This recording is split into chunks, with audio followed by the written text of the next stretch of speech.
Venha fazer parte dessa jornada.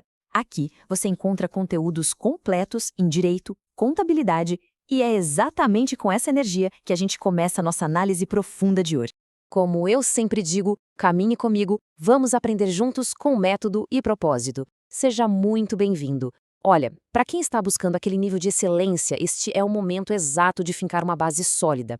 Passar para o cargo de auditor fiscal não é só ver quem aguenta estudar mais horas líquidas, tá? É literalmente um quebra-cabeça estratégico. E o que a gente vai fazer hoje é justamente decodificar as regras desse edital e montar um plano de ataque real e executável. O nosso percurso vai ser super direto, dividido em 5 passos. Primeiro, a jornada do auditor. Depois, as provas de conhecimentos gerais, seguidas pelas de conhecimentos específicos. Em quarto lugar, as regras e critérios críticos. E, para fechar amarrando tudo, o nosso planejamento estratégico de estudos. Vamos direto ao ponto. 1. A jornada do auditor. O desafio e a estrutura dessa prova. Bom, estamos falando dos dados estruturais do cobiçado cargo de auditor fiscal da Fazenda Estadual de primeira classe. O edital desenha 2 vertentes principais de atuação, que são a gestão fazendária e a tecnologia da informação. E não importa qual seja o caminho escolhido, a exigência do cargo é aquela padrão de 40 horas semanais. Mas para chegar lá, o funil é estreito. A seleção é implacável e se divide rigorosamente entre provas objetivas e discursivas. É nessa arena que a vaga é decidida. Passando para o passo 2, as provas de conhecimentos gerais, que vão formar a nossa base. Olha só a distribuição cirúrgica das questões aqui. Temos 80 questões no total, totalmente pulverizadas em várias disciplinas, indo de língua portuguesa até auditoria. Repara que não tem nenhuma matéria que domina o jogo sozinha. O volume varia ali de 8 a 12 questões cada. Mas o detalhe que realmente define a sua estratégia está no peso. Tudo aqui é peso 1, ou seja, essa é uma base defensiva. Vai exigir um equilíbrio super inteligente de tempo, porque essas matérias sozinhas não causam um salto absurdo na nota, mas são absolutamente vitais para manter você vivo na disputa. E agora a coisa começa a ficar interessante no passo 3, as provas de conhecimentos específicos e o peso dessa especialização. Aqui é o ponto crucial. É aqui que o placar vira de verdade.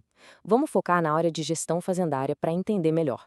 São apenas 5 disciplinas em jogo, só que presta muita atenção nisso. Direito tributário, legislação tributária e contabilidade avançada têm 20 questões inteiras cada uma.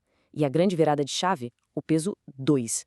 Esse multiplicador muda completamente o jogo, o que significa que cada acerto seu aqui vale o dobro do esforço que foi colocado lá nas disciplinas gerais.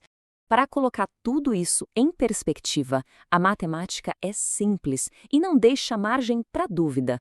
Aquelas 80 questões gerais entregam, no máximo do máximo, 80 pontos. Do outro lado, o mesmíssimo número de questões específicas entrega um teto extraordinário de 160 pontos. É um verdadeiro choque de realidade que precisa balizar qualquer planejamento de estudos sério. Alocar o tempo de estudo meio a meio? Sem chance. A assimetria é incontestável. 2/3 do total de pontos da etapa objetiva vem inteiramente desse bloco específico. É uma fatia monumental. Quem ignorar essa proporção absurda na hora de organizar a rotina na biblioteca, infelizmente vai estar remando contra a maré matemática do próprio edital. O que nos leva direto para o passo 4.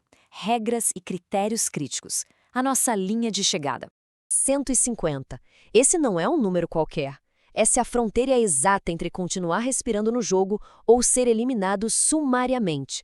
De um total possível de 240 pontos, juntando as 2 provas objetivas, é mandatório cravar pelo menos 150 pontos. Um planejamento astuto não fica só tentando somar pontos de forma aleatória, ele desenha o caminho mais seguro possível para superar, e com muita folga, essa marca crítica. E uma vez que esse desafio objetivo é superado, a complexidade evolui.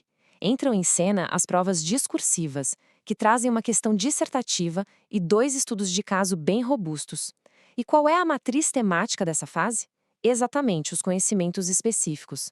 Aquelas mesmas matérias de peso 2, que já exigiram muito suor, voltam agora para cobrar a sua articulação na hora de escrever, a sua precisão técnica e a capacidade real de resolver os problemas práticos da fiscalização. Para essa fase escrita, a gente tem uma nova métrica vital, 50. Esse é o limite mínimo de pontos exigido para não haver desclassificação direta na fase discursiva.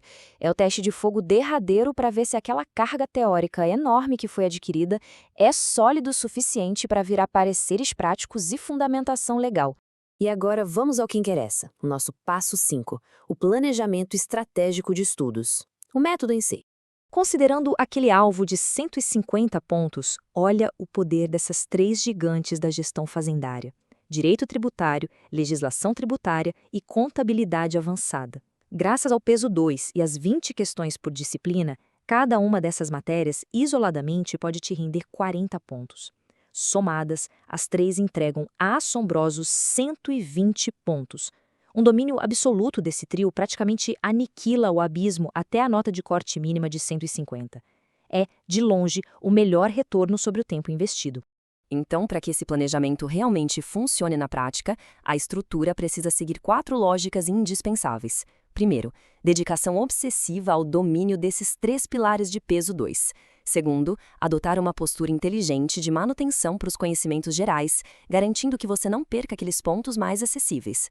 Terceiro, instituir desde cedo um treino implacável focado em estudos de caso. E quarto, submeter-se a um controle contínuo fazendo simulados, vigiando sempre aquela linha sagrada dos 150 pontos.